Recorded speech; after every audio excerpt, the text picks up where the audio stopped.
नमस्कार. हवामान अलर्ट या आपल्या यूट्यूब चॅनलवर मी केदार बर्वे आपलं स्वागत करतो.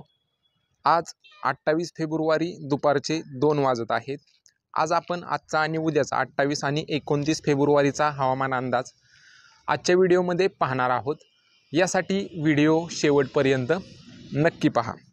सर्वप्रथम सिस्टीमबद्दल जर पाहायचं गेलं तर एक WD या भागात आहे आणि एक WD नवीन या भागात आलेला आहे. हा WD आहे, हा उद्या हिमाचल प्रदेश आणि जम्मू काश्मीरच्या आसपास येईल. त्याच्यामुळे हिमाचल प्रदेश जम्मू काश्मीरच्या पर्वतरांगांच्या भागात पाऊस व हिमवृष्टीचा अंदाज आहे. तसेच पश्चिम महाराष्ट्रापासून अरबी समुद्रापर्यंत एक ट्रफ लाईन सक्रिय आहे आणि ओडिसापासून बिहारपर्यंत एक ट्रफ लाईन सक्रिय आहे. त्याच्यानंतर सर्वप्रथम आजचा म्हणजेच 28 फेब्रुवारीचा जर हवामान अंदाज पाहायचा गेला तर आज थोडंफार ढगांची निर्मिती पुणेचा दक्षिण भाग आणि सातारचा उत्तर भाग या सर्व पट्ट्यातून ढगांची निर्मिती होईल आणि जर तसं स्थानिक वातावरण निर्माण झालं तर एकाच दुसऱ्या ठिकाणी हलका मध्यम पाऊस होऊ शकतो या जिल्ह्यांच्या सीमावर्ती भागांवर. तसेच नांदेड, परभणी, बीड, लातूर, धाराशिव या पट्ट्यात सुद्धा ढगांची निर्मिती आज होणार आहे. त्याच्यामुळे या भागात सुद्धा पावसाची शक्यता थोडीफार या भागातून दिसत आहे. पण मागील 2 दिवसात जे ढग निर्मिती होत होती ती पूर्णपणे आता कमी होणार आहे.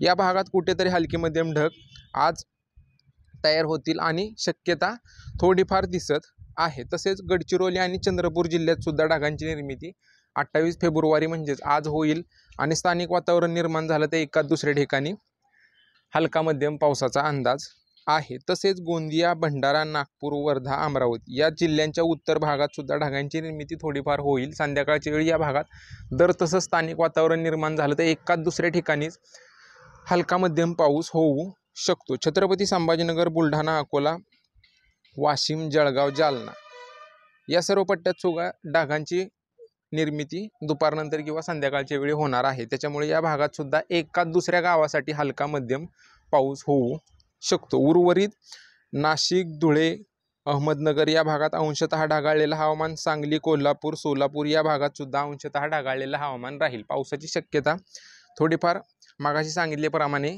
त्या जिल्ह्यातून थोडीफार दिसत आहे. त्याच्यानंतर उद्या म्हणजेच 29 फेब्रुवारीला गडचिरोली, चंद्रपूर, यवतमाळचे दक्षिण भाग, नांदेड या सर्व पट्ट्यात ढगांची निर्मिती होऊन एकाच दुसऱ्या ठिकाणी गडगडाटी पावसाचा अंदाज उद्यासाठी म्हणजेच 29 फेब्रुवारीसाठी राहील. तसेच सांगली, सातारा, पुणे, अहमदनगर या पट्ट्यात सुद्धा ढगांची निर्मिती जास्त प्रमाणात होणार आहे. त्याच्यामुळे या भागात सुद्धा उद्यासाठी म्हणजेच 29 फेब्रुवारीसाठी पावसाचा अंदाज आहे. हा पाऊस सार्वत्रिक असा नसेल, कुठेतरीच हलका मध्यम होऊ शकतो. तसेच नाशिक, धुळे, जळगाव, छत्रपती संभाजीनगर, बुलढाणा, जालना, अकोला, वाशिम, हिंगोली, बीड या सर्व पट्ट्यातून सुद्धा ढगांची निर्मिती जास्त प्रमाणात होणार आहे. या भागात सुद्धा एका दुसऱ्या ठिकाणी ढगांची व्याप्ती वाढली तर एका दुसऱ्या ठिकाणी हलका मध्यम पाऊस होऊ शकतो. सोलापूर, धाराशिव, लातूर या भागात सुद्धा दुपारनंतर किंवा संध्याकाळच्या वेळी ढगांची निर्मिती होऊन एका दुसऱ्या गावासाठी हलका मध्यम पावसाचा अंदाज उद्यासाठी म्हणजेच 29 फेब्रुवारीसाठी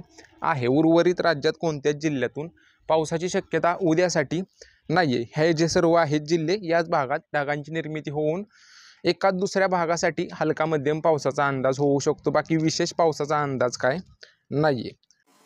बाकी सध्याच्या अपडेटमध्ये एवढंच. हा होता आजचा आणि उद्याचा म्हणजेच 28 आणि 29 फेब्रुवारीचा हवामान अंदाज. तुमच्या जिल्ह्यातील रोजच्या पावसाच्या व तापमानाच्या अपडेटसाठी आपल्या यूट्यूब चॅनलला नक्की सबस्क्राईब करा आणि हा व्हिडिओ तुमच्या शेतकरी मित्रांना पण नक्की पाठवा जेणेकरून ही अपडेट त्यांच्यापर्यंत पोहोचेल. धन्यवाद मित्रांनो.